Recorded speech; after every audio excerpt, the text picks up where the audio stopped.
కేసీఆర్ గారు మహబాద్ జిల్లాకు వచ్చినప్పుడు ఆనాడు ఇక్కడ ఉన్నటువంటి ప్రజాప్రతినిధులందరూ కూడా రిప్రజెంటేషన్ చేస్తే 300 కోట్ల రూపాయలు ఎస్డిఎఫ్ ఫండ్స్ సీఎం గారు ఇచ్చిపోయారు. అంటే సీఎం మారినా ఎస్డిఎఫ్ అనేటటువంటిది కంటిన్యూస్ చేయాల్సినటువంటి బాధ్యత ప్రభుత్వాల మీద ఉంటుంది. కానీ ఇప్పుడున్నటువంటి ప్రభుత్వం ఆనాటి సీఎం ప్రకటించిండ్రు అని చెప్పి పనులన్నీ కూడా మధ్యలో ఆపినరు.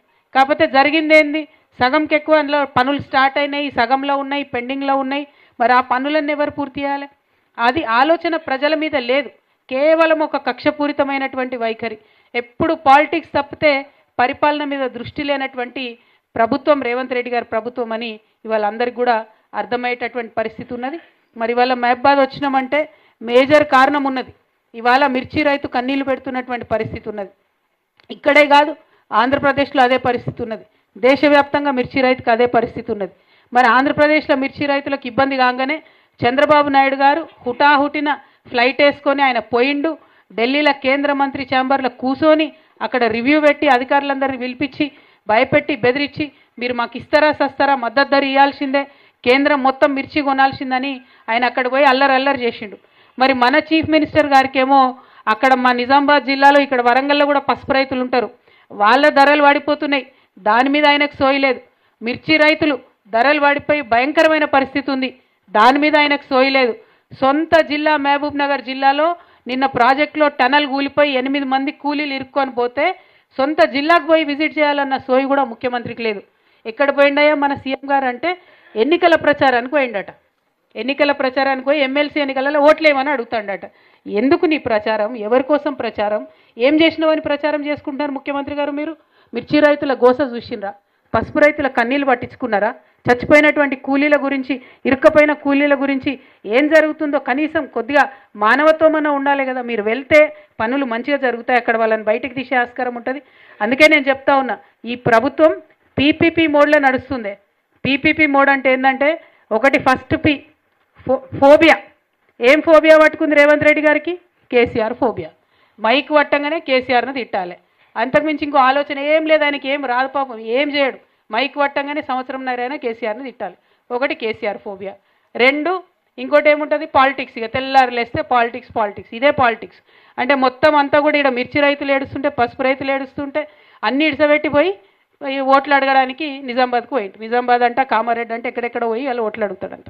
3వది పర్సంటేజ్. ఏంది పర్సంటేజ్? మీ అందరికి కూడా తెలుసు. బయట ప్రతి ఒక్కరు గల్లీ వరకు కూడా 10% సర్కార్ అని పిలుస్తున్నారు రేవంత్ రెడ్డి గారిని. అందరు ఇంకా మాకైతే అడ్రస్ కూడా చెప్తున్నారు, అక్కకి ఫలాన్ చోటకపోతే గడ పర్సంటేజ్ ఇస్తే పనులు అవుతున్నాయని. సర్పంచులు ఉండొచ్చు ఇక్కడ మన వాళ్ళు చాలామంది, మీకు ఎవరికి బిల్లులు వస్తలేవు. కొంతమంది హుషారు ఉన్నోళ్ళు పోయి తెచ్చుకుంటారట పర్సంటేజ్ ఇచ్చి. మరి ఆలోచన చేసుకోండి ఒక్కసారి. సో ఎంత భయంకరంగా ఉందంటే ఇక్కడ ఈ ప్రభుత్వం పరిస్థితి.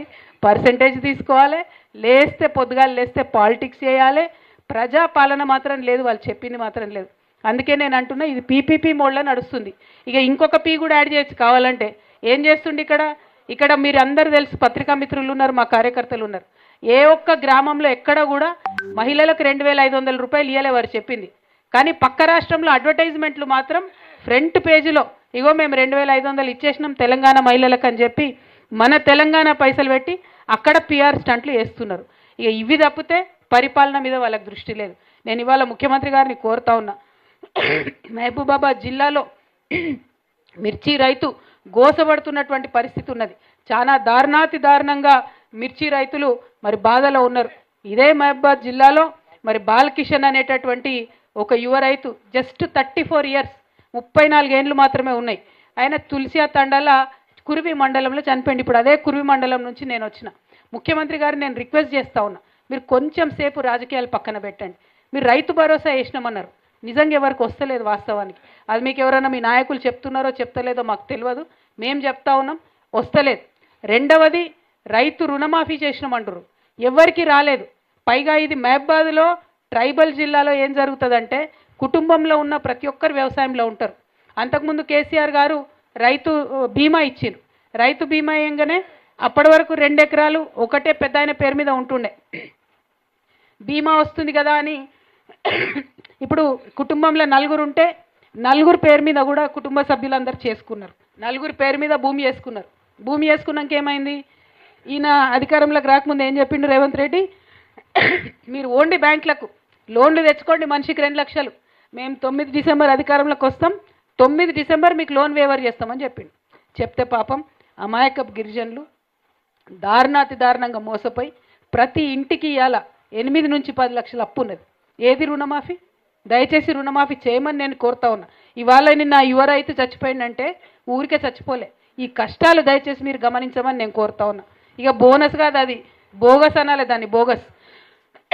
ఎందుకోసం అంటే సన్నవడ్లకు బోనస్ ఇస్తామని చెప్పారు. 10% మందికి కూడా ఇవ్వలే. మొత్తం రైతులు అమ్మేదాకా చూసిరు. అమ్మినాక లాస్ట్లో కొంతమందికి ఇక బోనస్ ఇచ్చినామని 2-3 ఊర్లల్లో ఇట్లా విధులిచ్చినట్టు బోనస్ ఇచ్చిరు. ఎందుకోసం చేస్తున్నారు ఇట్లా మోసం? ఎవరి కోసం చేస్తున్నారు? రైతుల కష్టాలు పట్టించుకోండి. మిర్చి రైతులకు ఎట్లయితే మీ పక్క రాష్ట్రం ముఖ్యమంత్రి చంద్రబాబు నాయుడు గారు ఢిల్లీకి పోయి ఆయన లొల్లి వేసి ధర అడుగుతా ఉన్నాడో, మీరు కూడా ఢిల్లీకి పోండి. మిర్చి రైతులకు కనీసం 25,000 రూపాయలు మద్దతు ధర కేంద్రం నుంచి మీరు తీసుకురండి. ఖచ్చితంగా 25,000 లేకపోతే వాళ్ళ గిట్టుబాటు కాదు. ఎందుకంటే ఒక్కొక్క ఎకరానికి పెట్టుబడే 2-3 లక్షలు అయిపోతుంది. ఆఖరికి మిర్చి పంట తెంపాలంటే కూడా 1,00,000 రూపాయల ఎకరానికి అయ్యే పరిస్థితి ఇవాళ ఉన్నది. కాబట్టి ఆ విషయాన్ని దయచేసి ఆలోచన చేసి సీరియస్గా కన్సిడర్ చేయండి. మిర్చి రైతుల కష్టాలు, పసుపు రైతుల కష్టాలు, ఇగో దీని మీద మీరు ఆలోచన చేయాలి తప్పితే ఏది పడితే అది కాదు. ఈ మహబూబాబాద్ జిల్లా కేసీఆర్ గారి ఆధ్వర్యంలో ప్రత్యేక జిల్లాగా రూపొందుకొని మరి మెడికల్ కాలేజ్తోని మెడికల్ ఫెసిలిటీతోని అద్భుతంగా 250 ఇంజనీరింగ్ కూడా 250 బెడెడ్ హాస్పిటల్ గ్రూప్ ఎందుకుంది. మరి ఇలా మరిపెడలో 100 బెడ్లతో మనం హాస్పిటల్ ఇచ్చినాం, కానీ అది మాత్రం ఎక్కడ ఉన్నదో అక్కడనే ఉన్నది. ఇలా దాని మీద పట్టించుకోండి, అటువంటి అంశాల మీద పట్టించుకోండి. ఇంకా ఘోరం ఏంటంటే మొన్న మహబూబాబాద్ ఖమ్మం కలిసి వరదలు వచ్చినాయి. వరదలు వస్తే సీఎం గారిని హడావుడిగా తీసుకొచ్చి సీతారాం తండా అని చెప్పి, అది ఓన్లీ 25 ఇండ్లు ఉన్నాయి అంతే, ఎక్కువేం లేవు దాంట్లో. ఇప్పుడు రాంగరంగా మేము చూసుకుంటూ వచ్చినాం. ఆకేరు వాగుపోంటే సీతారాం నాగ్ తండా అని ఉన్నది, ఓన్లీ 25 హౌసెస్ ఉన్నది. ఇవాళ నేను ఛాలెంజ్ చేసి చెప్తున్నా, సీఎం గారు పోయి మొత్తం ఆ తండా చూసి వెళ్ళిపోయాడు.